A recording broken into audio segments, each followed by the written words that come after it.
¿Se consolida Iván Cepeda en el primer lugar o estamos ante un reacomodo inesperado donde Claudia López, alcaldesa de Bogotá, desplaza a Sergio Fajardo y se mete de lleno en la pelea presidencial frente a Abelardo de la Espriella? Bienvenidos al Telescopio Político.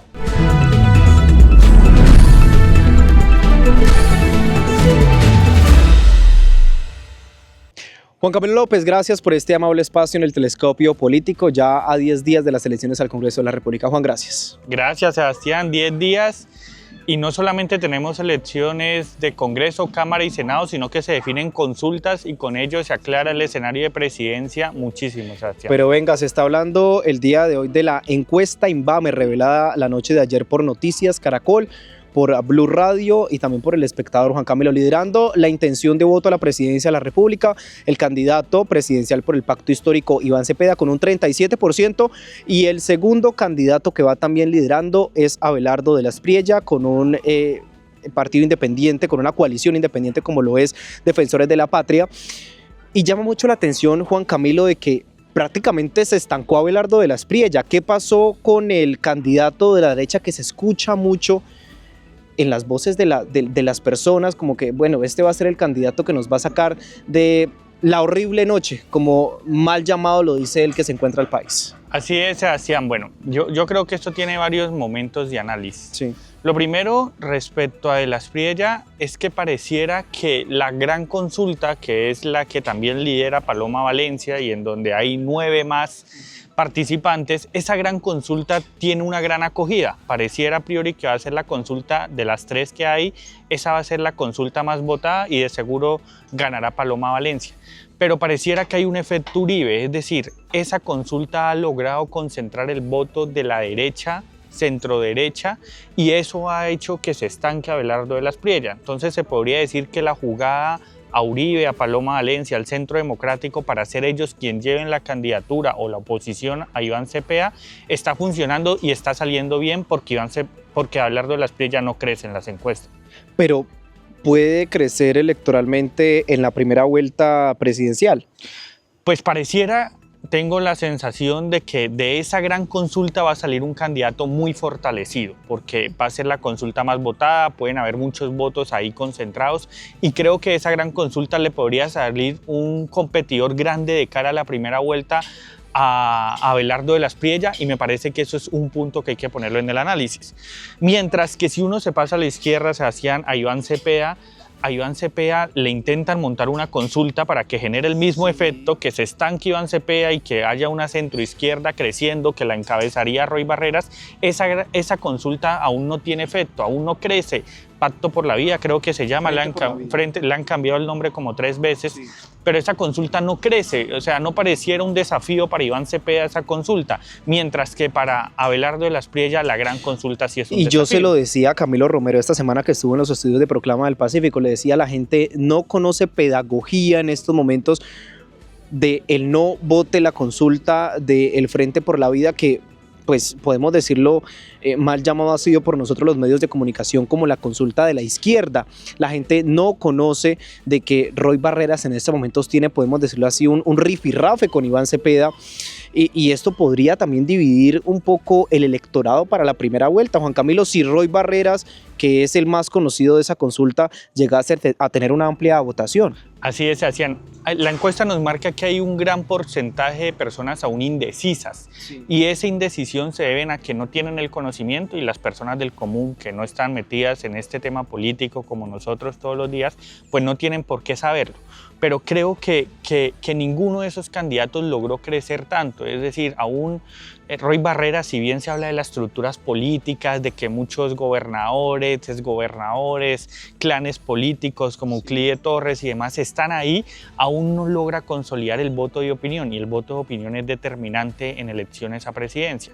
El voto de estructura funciona un poco más en Congreso, menos en presidencia. Entonces Roy Barreras aún no consolida esa opinión, creo que es difícil que la consolide, y eso hace que no haya nadie que le compita aún a Iván Cepeda. ¿Sabe qué llamó también mucho la atención, Juan Camilo? La aprobación del presidente de la República, Gustavo Petro, 49,1% la aprobación del mandatario colombiano, y esto sorprende mucho porque en su segundo año de gobierno subió más la desaprobación del presidente de la República, y aquí hay que decir varios factores.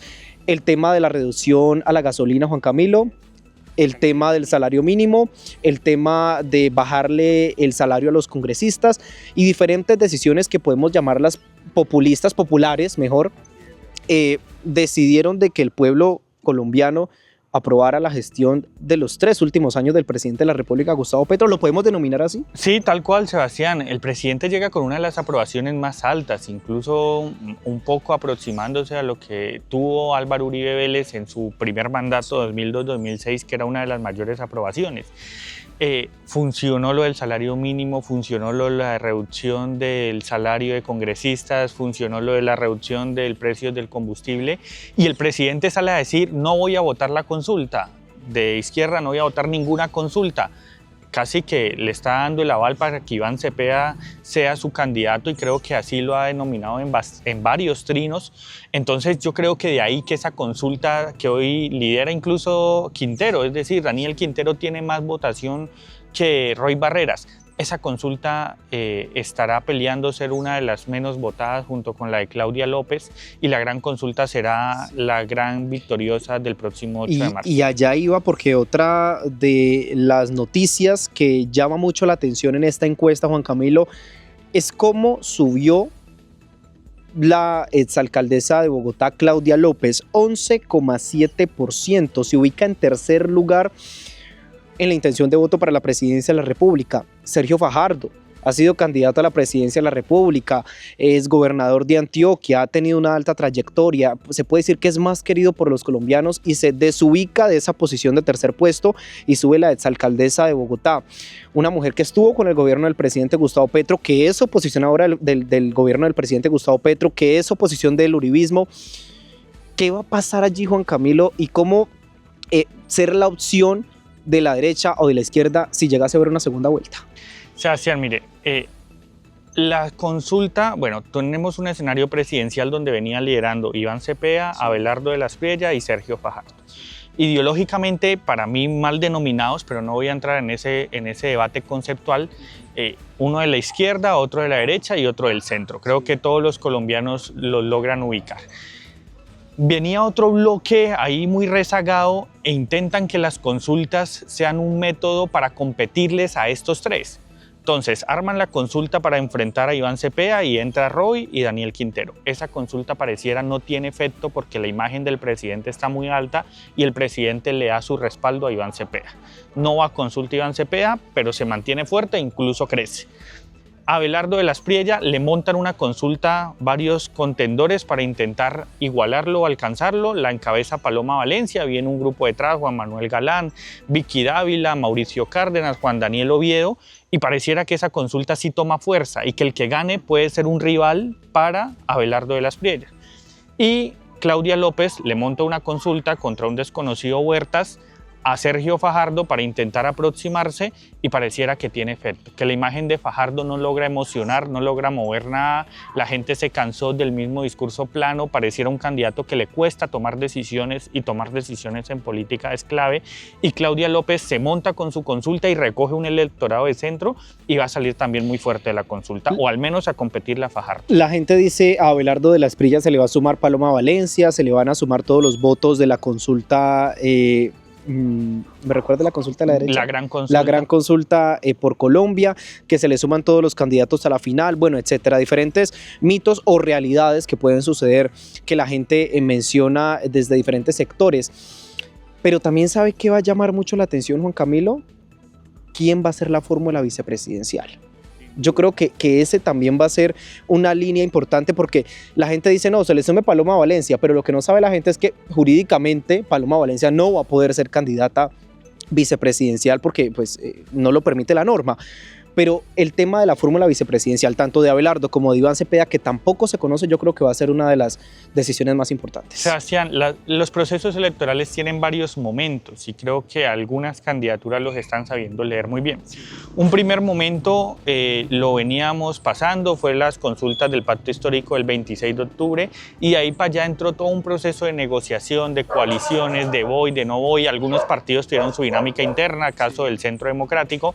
Y el segundo momento es el 8 de marzo. Ahí están intentando afianzar voto duro. Todos están en el proceso de afianzar voto duro.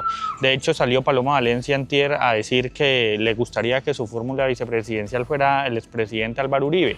Entonces, intenta afianzar ese voto de la derecha, quitarle votos a De la Espriella, pero después del 8 de marzo tiene una labor muy difícil y es consolidar eso de la gran consulta, porque ahí no hay solo votantes de derecha. El votante de Juan Daniel Oviedo no es un votante que se parezca al de Paloma Valencia. ¿Cómo haría Paloma Valencia para recoger a Mauricio Cárdenas, a David Luna, a Juan Daniel Oviedo, a Juan Manuel Galán? Tiene una labor difícil y su fórmula vicepresidencial va a ser clave para ampliar eso. ¿Puede en otra próxima encuesta subir Paloma Valencia a segundo lugar y Abelardo pasar a tercer lugar, Juan Camilo? Es probable, pero eso no va a ocurrir antes del 8 de marzo. Pasará el 8 de marzo, veremos cuántos votos en realidad tiene Paloma Valencia y de seguro podrán haber encuestas que después del 8 de marzo, acordemos, de entre el 8 de marzo al 31 de mayo, hay 2 meses largos, Sebastián, y puede pasar muchas cosas. Es decir, que podemos afirmar o dejar así en el aire, Juan Camilo, de que Iván Cepeda sabemos que va a ser uno de los candidatos que pase a segunda vuelta, sí, pero jalado por el presidente. Pero Paloma Valencia, siendo del expresidente Álvaro Uribe Vélez, dos políticos fuertes y los más importantes como es Gustavo Petro y Álvaro Uribe Vélez, compitiendo por la carrera presidencial. Podría ser un escenario entre Paloma Valencia e Iván Cepeda. Creo que es un escenario probable tal y como pinta el panorama hoy, pero también podría crecer una tercería como la de Claudia López, que aún quedan dudas de qué tanto se puede hacer contar el 8 de marzo. Yo creo que hay un escenario abierto, Sebastián, pero el escenario que tú describes al menos es un escenario probable que hoy dibujan las encuestas. Las encuestas son una foto y creo que no hay que confundirse en eso. No necesariamente va a ser así, pero la foto que hoy nos pinta el país es la que tú acabas de describir. Estuvo esta semana Iván Cepeda en los 55 años del CRIC, Juan Camilo, en Santander de Quilichao, respaldando todos esos acuerdos, respaldando todas esas iniciativas, apoyándolos además y que va a acompañarlos si llegase a la presidencia de la República a los diferentes movimientos, etcétera. Pero a pesar de la problemática de seguridad, de conflicto armado, de violencia, de reclutamiento a menores de edad, de robos a la vía panamericana, de todo lo que pueda traernos el flagelo del narcotráfico, Juan Camilo, el departamento del Cauca sigue teniendo su ficha izquierdista. Mucho, Sebastián. Eso es un análisis interesante, Sebastián. Y yo creo que no solo en el Cauca, sino en general en el país la oposición se ha equivocado, porque cree que es con datos que se mata el relato del presidente Gustavo Petro. Y eso de que el dato mata el relato no necesariamente funciona así. Entonces tenemos políticos de oposición que se pasan describiendo cuántos bloqueos a la vía panamericana hemos tenido, cuántos ataques armados hemos tenido durante este cuatrenio, y no es el camino, porque Iván Cepeda está logrando despertar algo con sus discursos leídos, absolutamente planos, sin ir a medios de comunicación, se hacían solo en plazas públicas. Ha logrado despertar símbolos. Lo que significa su padre, lo que significó su lucha en el proceso contra Álvaro Uribe, porque él lo denomina una lucha, y la imagen del presidente Gustavo Petro con todas las reformas, metió reforma laboral, metió reforma a la salud, metió reforma pensional, más allá de si las reformas eran buenas o no, la gente siente que se está peleando por ella. Y creo que ese héroe que han logrado construir alrededor del presidente Petro y alrededor de Iván Cepeda son héroes que han conectado con la ciudadanía, mientras que del otro lado tenemos una oposición que se la pasa dando datos, y por más razón que tenga, entre otras creo que a veces la tienen, son datos que no logran conectar con la ciudadanía y no logran construir héroes, que eso es clave en política. Con todas estas contingencias, problemáticas sociales que está padeciendo el país, Juan Camilo, usted es politólogo. ¿Estratégicamente está el país listo para que un Iván Cepeda lo lidere? Sebastián, creo que eso es una incógnita muy grande. Iván Cepeda tiene muchas diferencias con Gustavo Petro, muchas. Se podría incluso pensar en un tipo más calmado que el presidente Gustavo Petro. Quizás no tengamos tantos trinos como el presidente Gustavo Petro en una presidencia de Cepeda, pero es un tipo mucho más ideologizado. y creo que eso es más un punto radical. clave, es mucho más radical, al menos eso denota su formación académica y eso denota varias deposiciones que ha tenido a lo largo de su carrera política, y creo que eso puede hacer entrar al país en un escenario de extrema polarización que no estaría ni cerca del escenario de polarización que tenemos hoy, y eso creo que es complejo para el país, pero bueno, veremos ¿Y qué está el pasa. país listo para un Abelardo de la Espriella? No, Sebastián, creo que el país necesita también una figura que logre apaciguar, que logre generar consensos. Y creo que el país necesita datos, necesita políticas públicas, necesita entrar en un escenario de mucha concertación. Y no sé si Iván Cepeda sea la figura para eso. ¿Cómo eliminar la polarización, Juan? Yo creo que se necesita una figura técnica, pero que logre emocionar. Y ahí está el gran dilema que tienen hoy todos los candidatos. No hay fórmula mágica, pero quien logre emocionar teniendo datos y teniendo claridad del país, creo que sería una ficha estratégica, y creo que el 8 de marzo podría hacer que surja esa figura. Yo ahorita pasamos, hace un rato hablamos de los candidatos a la, o mejor, de la fórmula vicepresidencial que tendrían los candidatos a la presidencia, y de pronto usted no tiene la mirada de alguno, Juan Camilo, que pueda acompañar a Iván Cepeda. Bueno, creo que Iván Cepeda tiene en su panorama amplio. Camilo Romero ha venido haciendo un excelente ejercicio, creo que enfrentó a Roy Barreras, y si esa consulta sale mal, pues será el primero en alzar la mano y decir, hey, yo estoy aquí. Creo que tiene la figura muy cercana de mujeres como María José Pizarro, que pueden terminar de enarbolar ese símbolo de la izquierda, esa lucha, sobre todo por lo que también significó su padre para María José Pizarro. O puede intentar buscar figuras más moderadas, figuras más de centro. ¿Por qué no pensar un Sergio Fajardo que termine allá y terminen de consolidar un gran bloque? Habría que ver cómo lo están pensando. Si me pregunta a mí, creo que debe suavizar esa imagen radical que acabo de describir y pensar en una figura mucho más moderada, como lo podría hacer. ¿Y en Abelardo de la Espriella? Pues ni se diga, tiene que moderarla, pero tiene que moderarla con una figura más técnica, con más visión, que presente una visión del país con mayor información quizás que la que presenta Abelardo de la Espriella. Lo que sí necesita Abelardo de la Espriella es una mujer, necesita ablandar su imagen, esa imagen de tigre que ha intentado vender, esa imagen de fuerte. Necesita una mujer que logre generar más tranquilidad. ¿Por qué no Paloma? Claro, eso tiene sus líos legales porque va a una consulta y se la gana, pero podría ser una opción. Definitivamente, Juan Camilo, de que el árbitro electoral de las próximas elecciones, o mejor, de segunda vuelta, será el centro del país. Así es, Sebastián, hay una gran población que aún no se identifica con ninguna de las personas, o que no sabe por quién votar, que aún nadie le emociona. Y esas personas van a ser determinantes. Vamos a ver qué candidato piensa más en ese electorado, porque a veces vemos 37% Iván Cepeda, uy, está a 13 puntos porcentuales de ser presidente en primera vuelta. Hay un gran porcentaje de indecisos que la encuesta mide. ¿Y sabe que ayudó mucho a elegir a Álvaro Uribe Vélez en el 2002? Los atentados terroristas que se registraban en las ciudades principales del país, en diferentes municipios del país, la zozobra y la inseguridad que se estaba padeciendo en el país. Y si usted analiza, Juan Camilo, este año ha sido muy calmado. Sí, ha sido este año ha sido muy calmado, sí. Y eso le puede jugar en contra a la derecha. Sin duda le puede jugar en contra, habrá que ver qué pasa, falta mucho tiempo, a veces creemos en la encuesta. Yo recuerdo hace 8 meses una encuesta y mostraba de líder a Vicky Dávila, hoy no existe la mínima posibilidad de que Vicky Dávila sea presidente. Quedan 3 meses y por supuesto ya se va decantando el escenario. Hoy tenemos nueva encuesta, mañana tenemos otra encuesta. El escenario está cambiando y las encuestas hay que saberlas leer. Creo que no podemos quedarnos con la primera impresión o con el primer titular. Hay que saberlas leer, y lo que indica la encuesta de Inbamer, Sebastián, a modo de conclusión, es que queda un camino largo y amplio porque hay mucho indeciso en el país que aún no ha tomado decisión, pero que la imagen del presidente Petro está muy fuerte. Y las estructuras políticas, la maquinaria electoral y los gobernadores, alcaldes, congresistas que también tienen que jugar un papel muy importante en esta decisión a la carrera presidencial. Juan, gracias por este espacio en el Telescopio Político. Nos encontramos en la próxima hablando de otros temas de interés también que son de importancia para nuestro suroccidente del país. Gracias, Sebastián. 10 días, esta se publica faltando estos 10 días o 9 días. Y bueno, espero que tengamos otros 2 capítulos en este tramo muy corto que va a ser definitivo para el país. Juan, gracias. Lo acaban de escuchar a nuestro analista y politólogo de el medio de comunicación de la gente Proclama del Pacífico. Síganos a través de las distintas plataformas digitales de el medio de comunicación de la gente Proclama del Pacífico.